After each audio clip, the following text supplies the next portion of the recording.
इब्तदा है रब्बे जलील के बाबरकत नाम से, जो दिलों के भेद खूब जानता है। नज़ारों से लुत्फ हासिल किया जा सकता है, उनसे फायदा नहीं मांगा जा सकता। फायदे का सफर बेफायदा है। खुशामद उस बयान को कहते हैं जिसके देने वाला जानता है कि झूठ है और सुनने वाला समझता है कि सच है।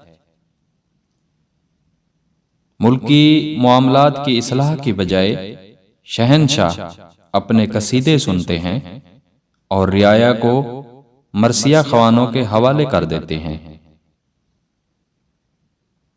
जिस इंसान में ज़ाती सिफात ना हो, वो अपने लिबास से लेकर अपने मकान तक अपनी हर शय की तारीफ चाहता है। लोगों के साथ वही सलूक करो जो तुम अपने लिए होना पसंद करते हो।